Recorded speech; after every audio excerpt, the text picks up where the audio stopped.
Bruce Lee faces a real dilemma. He's on the verge of stardom in the United States with a projected TV series on the horizon, but he's just achieved superstardom as a film actor here in Hong Kong. So what does he choose, the East or the West? It's a kind of problem most budding movie actors would welcome. It's the Pierre Burton Show, the program that comes to you from the major capitals of the world. This edition comes to you from Hong Kong. And Pierre's guest is the man who taught karate, judo, and Chinese boxing to James Garner, Steve McQueen, Lee Marvin, and James Coburn. The newest Mandarin superstar, known in the West for his appearances in Batman, The Green Hornet, Ironside, and Longstreet. His name is Bruce Lee, and he doesn't even speak Mandarin. And here's Pierre. Well, how can you play in Mandarin movies if you don't even speak Mandarin? How do you do that? Well, first of all, I speak only Cantonese. Yeah. So, I mean, there is quite a difference as far as pronunciation and things like that go. So somebody else's voice is used, right? Definitely, definitely. You just make the words. Doesn't that sound strange when you go to the movies, especially in Hong Kong, in your own town, and you see yourself with somebody else's voice? Well, not really, you see, because most of the Mandarin pictures done here are dubbed anyway. They're dubbed anyway? Anyway. I mean, disregard. I mean, they shoot without sound. So it doesn't, you know, make any difference. Your lips never quite make the right words, do they?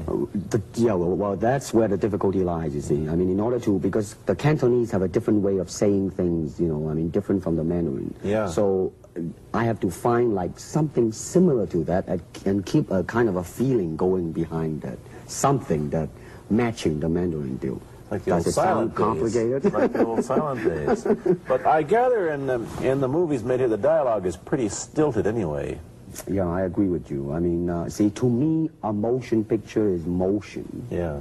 I mean, you got to keep the dialogue down to the minimum.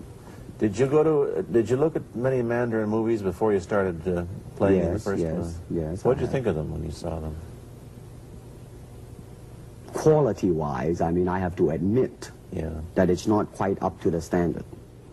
However, it is growing, and it is getting higher and higher and going toward that standard, than what I would term quality. They say the secret of your success in that movie, The Big Boss, which was such a success here and rocketed you to stardom in Asia, was that you did your own fighting.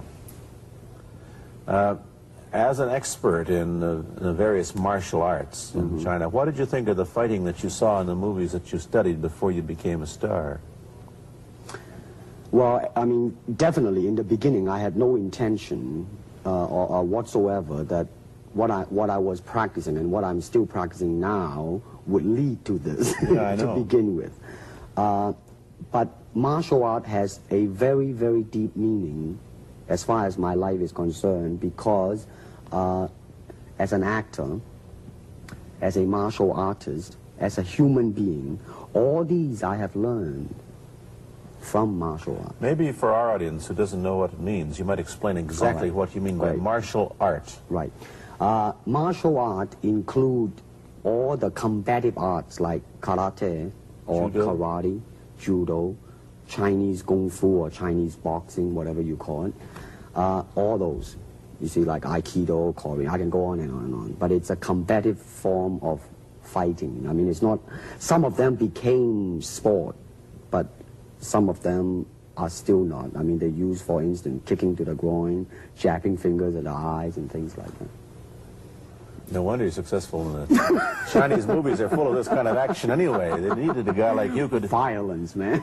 So you didn't have to use a double when you moved into the motion picture world here. You did it all yourself. Right. Can you break 5 or 6 pieces of wood with your hand or your foot? I'll probably break my hand and foot. But tell me a little bit... you set up a school in Hollywood, didn't you, for people like James Garner and Steve McQueen and the others? Yes. Why would they want to learn Chinese martial art? Because of a movie role? Not really. I mean, most of them, you see, to me, at least the way that when I teach it, all type of knowledge ultimately means self-knowledge. So therefore, they're coming in to, and ask me to teach them not so much of how to defend themselves or how to do somebody in, Rather, they want to learn to express themselves through some movement, be it anger, be it determination, or whatsoever. So in other words, what I'm saying, therefore, is that he is paying me to show him in combative form the art of expressing the human body. Which is acting, in a sense, isn't it? Well... Or it would be a useful tool for an actor to have. It's... I mean, it might sound too philosophical, but it's acting or acting unacting, if you... You've lost me. I have, right? So what I'm saying, actually, you see, I mean, it's a combination of both. I mean, here it is the natural instinct, and here is control. You are to combine the two in harmony. Not, if you have one to the extreme, you will be very unscientific. If you have another to the extreme, you become all of a sudden a mechanical man, no longer a human being. So it is a successful combination of both. So therefore, it is not only, I mean, so therefore it's not pure naturalness or unnaturalness. The ideal is unnatural naturalness or natural unnaturalness. Yin yang, eh? Right, man, that's it. Yeah, one of your students, James Coburn, played in a movie called Our Man Flint, in which he used karate. Is that what he learned from you? He learned it after. Oh, he went... yeah. After he played in Our Man Right, Flint. right. You see, actually, I do not teach, karate, because I do not believe in styles anymore. I mean, I do not believe that there is such thing as like Chinese way of fighting or the Japanese way of fighting or whatever way of fighting, because unless human beings have 3 arms and 4 legs, we will have a different form of fighting. But basically, we have only 2 hands and 2 feet. So styles tends to not only separate man, because they have their own doctrines, and then the doctrine became the gospel truth, that you cannot change, But if you do not have styles, if you just say, well, here I am, as a human being, how can I express myself totally and completely? Now, that way, you won't create a style, because style is a crystallization, and I mean, that way, it's a process of continuing growth. You talk about Chinese boxing. How does it differ from, say, our kind of boxing? Well, first we use the feet. That's and then we use the elbow. And use the thumb? You name it, man. We use it all. You have to, you see, because, I mean, that is the expression of the human body. I mean, everything. I mean, not just the hand. And when you're talking about combat, well, I mean, if it is a sport, now you're talking about something else. You have regulations, you have rules. But when you're talking about fighting as it is, with no rules, not real fighting, well then, baby, you better train every part of your body. And when you do punch, now I'm leaning forward a little bit, hoping not to hurt any camera angle. I mean, you got to put the whole hip into it and snap it and get all your energy in there and make this into a weapon. I don't want to tangle you in any dark that right now. You came at me pretty fast there. What is the difference between Chinese boxing and what we see these young men doing at 8 o'clock every morning on the rooftops in the parks called shadow boxing, which they're always... Well, actually, you see, that is part of Chinese boxing. Yes. There are so many schools. Everybody here seems to be, going like this all the time.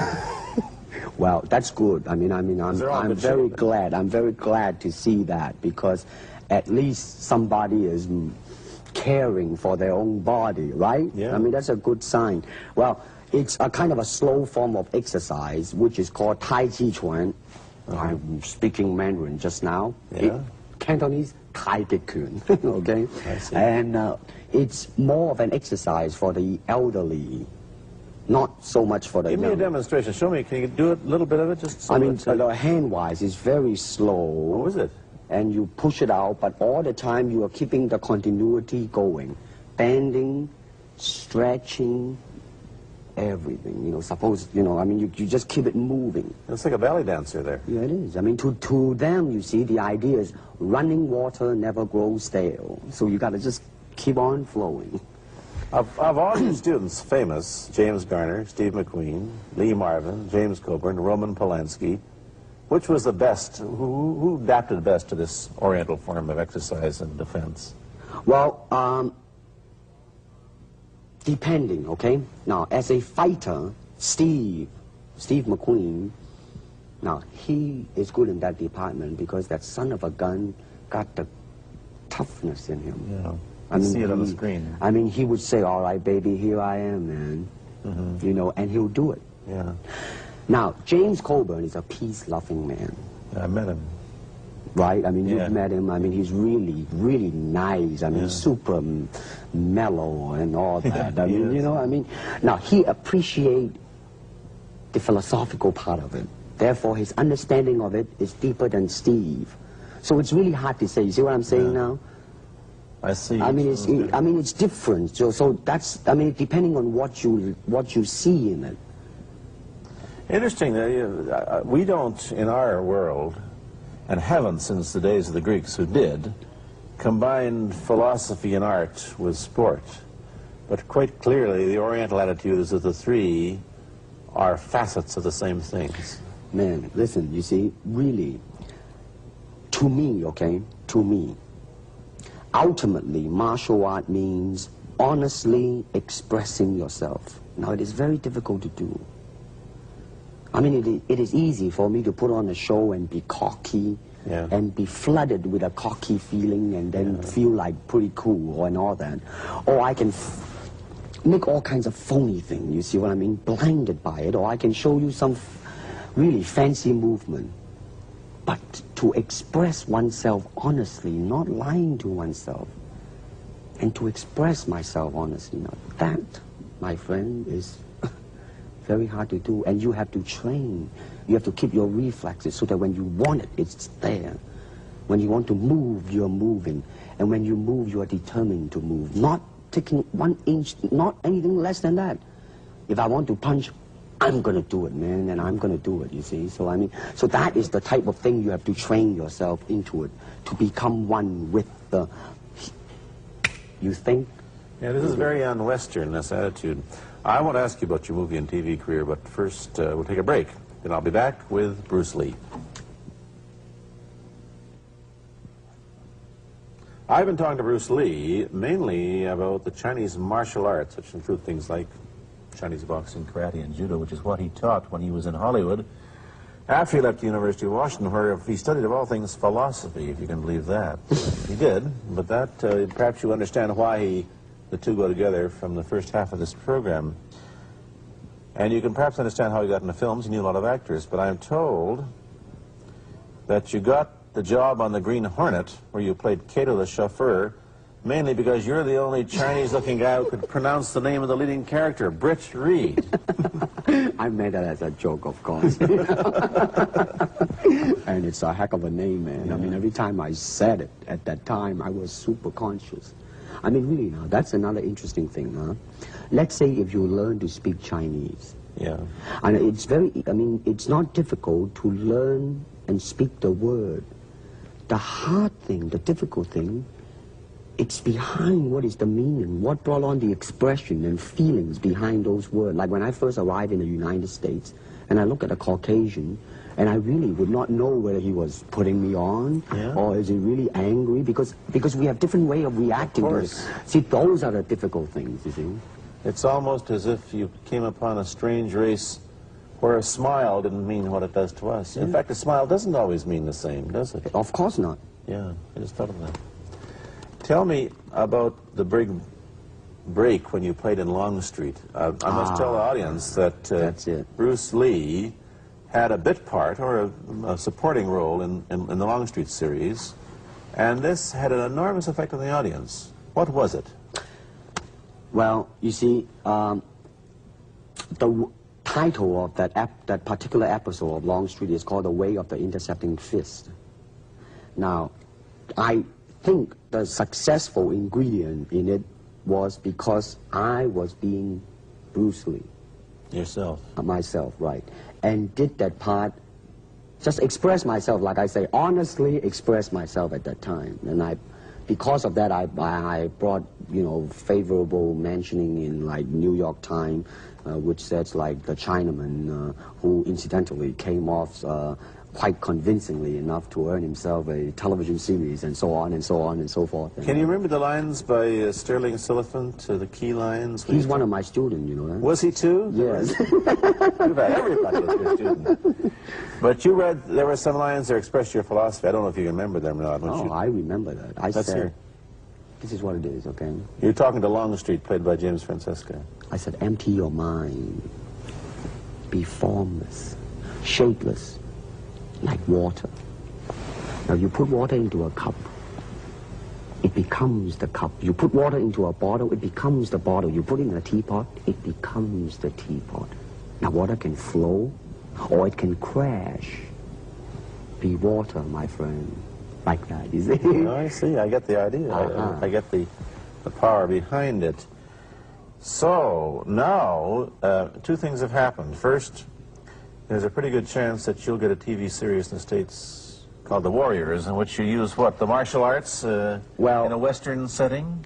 That was the original idea. Now, Yeah. Paramount, you know, I did Longstreet for Paramount, and Paramount wants me to be in a television series. On the other hand, Warner Brother wants me to be in another one, but both of them, I think, they want me to be in a modernized type of a thing. And they think that Western idea is out. Whereas you want to do the Western, eh? I want, because you see, I mean, how else can you justify all these punching and kicking and violence except in that period of the West? I mean, in nowadays, I mean, you don't go around on the street kicking people or punching people. Because if you do,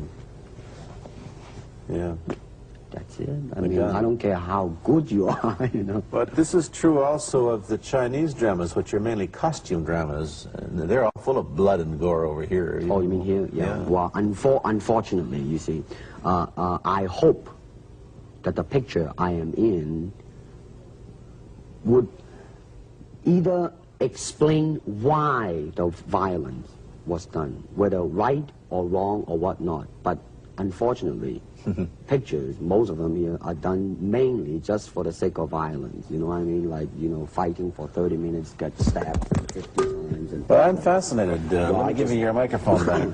I'm fascinated that you came back. I am a martial artist. You came back to Hong Kong on the verge of success in Hollywood and full of it. And suddenly, on the strength of one picture, you become a superstar. Everybody knows you. You have to change your phone number. You get mobbed in the streets. Now, what are you going to do? Are you going to be able to live in both worlds? Are you going to be a superstar here, or one in the States, or both? Well, let me say this. First of all, the word superstar really turned me off, and I'll tell you why. Because the word star, man, it's an illusion. It's something what the public calls you. You should look upon oneself as an actor, man. I mean, you would be very pleased if somebody say, hey, man, you are a super actor. It is much better than, you know, superstar. Yeah, therefore, you've got to admit that you are a superstar. You're not going to, if you're going to give me the truth. I am now. I'm honestly saying this, okay? Yes, I have been very successful. Yeah. Okay? But I mean, I think the word star is I mean, I do not look upon myself as a star. I really don't. I mean, believe me, man, when I say it. I mean, I'm not saying it because I... What are you going to do? Let's get back to the question. Okay. Are you going to stay in Hong Kong and be famous? Or are you going to go to the United States and be famous? Or are you going to try and eat your cake and have it too? I am going to do both because, you see, I have already made up my mind that in the United States, I think something about the Oriental, the true Oriental should be shown. Hollywood sure as heck hasn't. You better believe it, man. I mean, it's always the pigtail and bouncing around, chop, you know, with the eyes slant and all that. And I think that's very, very out of Is it true that you were, the first job you had was being cast as Charlie Chan's number one boy? Yeah, number one son, yeah. No, they never made a movie. No. They were going to make it into like a new Chinese James Bond type of a thing. Now that, you know, the old man Chan is dead, Charlie is dead, and his son is carrying on. But they didn't do that. No. Batman came along, you see, because, and then everything was started to be going into that, you know, that kind of, which you were in. But is I it... mean, by the way, I did a really terrible job in that, I have to say. Really? You didn't like yourself? I didn't see it. Let me ask you, however, about the problems that you face as a Chinese hero in an American series. Have people come up in the industry and said, well, we don't know how the audience are going to take a non-American? Well, such question has been raised. In fact, it is being discussed, and that is why The Warrior is not going to be on. I see. You see, because unfortunately, such thing does exist in this world, you see, like, I don't know, certain part of the country, right? Where, like, they think that business-wise it's a risk. And I don't blame them, I mean, in the same way it's like in Hong Kong, if a foreigner come and became a star, if I were the man with the money, I probably would have my own worry of whether or not the acceptance would be there. But that's all right, because if you honestly express yourself, it doesn't matter, see? Because are you, how about the other side of the coin? Is it possible that you are, I mean, you're fairly hip and fairly Americanized. Are you too Western for Oriental audiences, do you think? Oh, man, like, how? I have been criticized for that. You have, eh? Oh, yes, definitely. So. Well, let me say this. When I do the Chinese film, I'll try my best not to be as American as I, have been adjusted to for the last 12 years in the States. But when I go back to the States, it seems to be the other way around. You know what I mean? Too exotic, eh? Yeah, man. I mean, they're trying to get me to do too many things that are really for the sake of being exotic. You understand what I'm trying to say? Oh, sure. So it's really, I mean, it's... When you live in both worlds, it brings us problems as well as advantages, and you've got both. Time to go to a commercial. I'll be back in a moment with Bruce Lee. Let me ask you whether the change in attitude on the part of the Nixon administration towards China has helped your chances of starring in an American TV series. Well, first of all, this happened before that. Yeah. But I do think that things of Chinese will be quite interesting for the next few years. I mean, not that I'm politically, inclining toward anything. No, I understand that. I'm just wondering. But I mean, once the opening of China, I mean, that it will bring more understanding. Yeah. More things that are, hey, like different, and maybe in the contrast of comparison, some new thing might grow. So therefore, I mean, it's a very rich period to be in. I mean, like, if I were born, let's say, 40 years ago, yeah. If I have a thought in my mind, I said, boy, I'm going to star in a movie or star in a television series in America. Well, that might be a vague dream, but I think right now, maybe. You still think of yourself Chinese, or do you ever think of yourself as North American? You know what I want to think of myself? As a human being. Because, I mean, I don't want to sound like, as Confucius say, but under the sky, under the heaven, man, there is but one family. It just so happened, man, that people are different. Okay, we got to go. Thank you, Bruce.